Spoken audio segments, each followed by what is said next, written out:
Hello, and welcome to another episode of Untraditionally Traditional, a podcast with me, Brittany Duncan, a millennial homemaker. Join me each week as I share all the things I've learned that make keeping your home, garden, and life running smoothly, all while working. If you are enjoying the podcast, please be sure to subscribe in your favorite podcasting app so you get the episodes downloaded straight to you every Monday. Now, on to today's episode. Hello, and welcome back to another episode of Untraditionally Traditional, a millennial homemaker. I'm your host, Brittany Duncan, and today we're diving into the world of cleaning caddies. It's top of mind for me right now because I'm building mine out, and I invite you to join me if you find this episode valuable and want to get a cleaning caddy too. First, let me start by explaining why I'm adding cleaning caddies to our home and the benefit I expect them to bring. I know that I'm more likely to clean the easier I make it for myself. Second is efficiency, which might be my favorite word. I currently constantly run back and forth to our laundry room while cleaning or to the kitchen sink where we keep other cleaning supplies, and all that back and forth wears me out more quickly and it makes cleaning an annoying task. Thirdly, having a cleaning caddy is going to allow me to tackle tasks at hand. Here's an example. With a cleaning caddy containing a magic eraser, if I see a smudge on the bathroom wall when I'm cleaning the sink, I can quickly grab that magic eraser and take care of it. If my magic eraser is all the way in the laundry room, chances are I'm going to make a mental note that I need to go around the house later and tackle smudges with the magic eraser, which just gets put on a later to-do list. Same goes for a dusty lampshade, a spot on the mirror.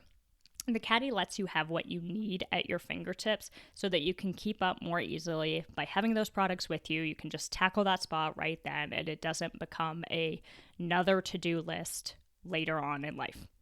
Now, you may have noticed that I said I will be adding cleaning caddies, plural, to our home. Why multiple? Categorization and organization, some other favorite words of mine.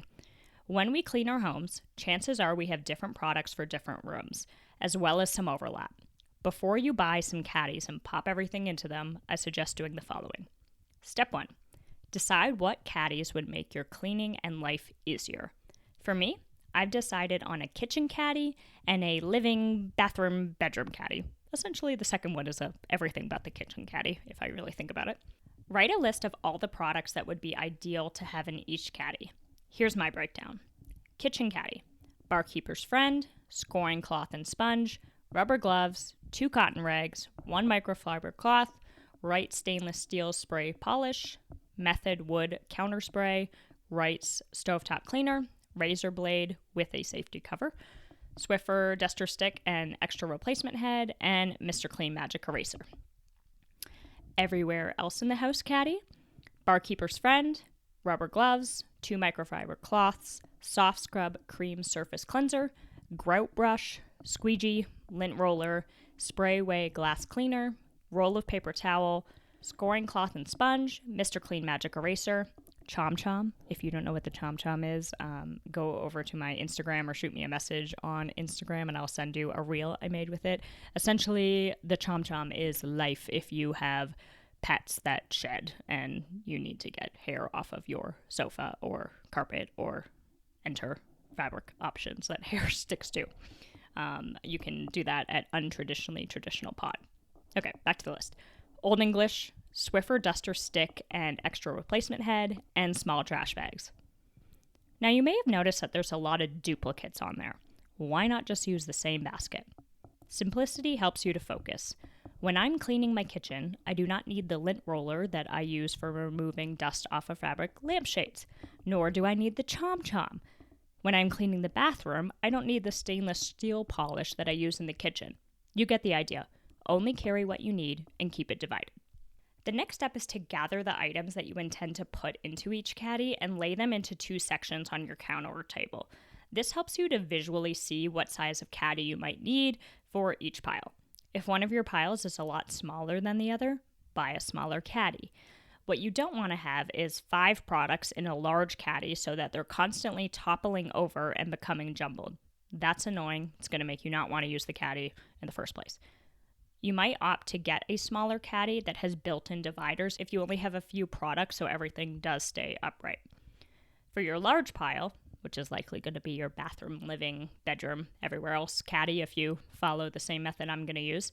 Take some rough measurements before you order or head to the store.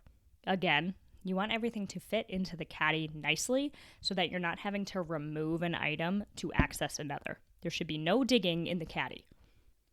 If you have a 2-story home, you might want to consider adding a third caddy that you use for the second story so that you're not having to go up and down stairs to get your cleaning supplies. Again, the idea here is to make accessing your products simple so that when you see a mess, you can tackle it then. Step 3 is to acquire your caddy. There's no rule about what your container looks like. It can be from the dollar store or the container store. It can be plastic, rubber, galvanized steel, fabric, wicker. As long as everything fits smoothly without an excess of space, you're good to go. For material, consider longevity though.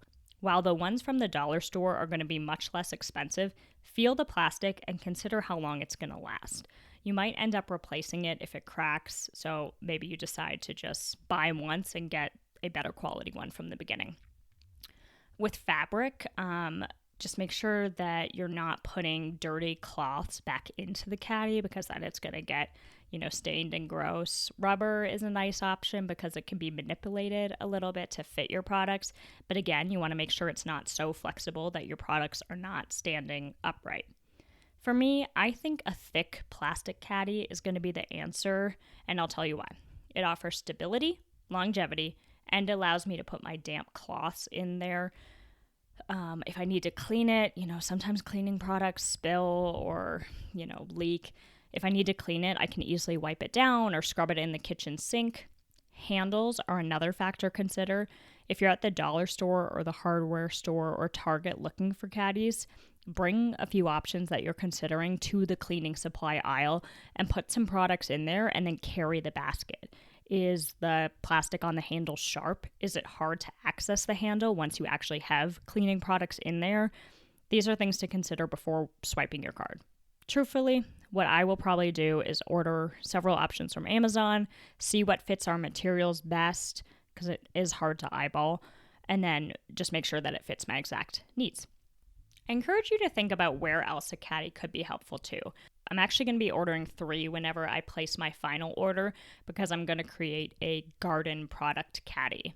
This is not going to be the caddy I will use every day to pluck weed and collect produce. For that, I only need my gloves and shears.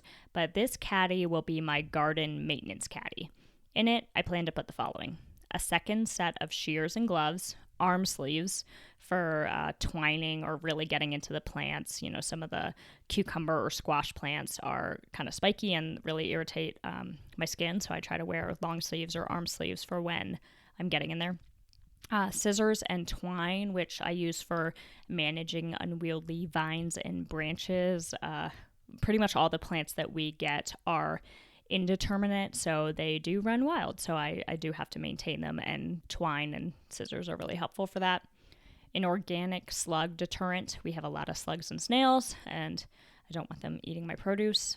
Neem oil, which is an organic pest control and organic fertilizer. I use the Down to Earth brand.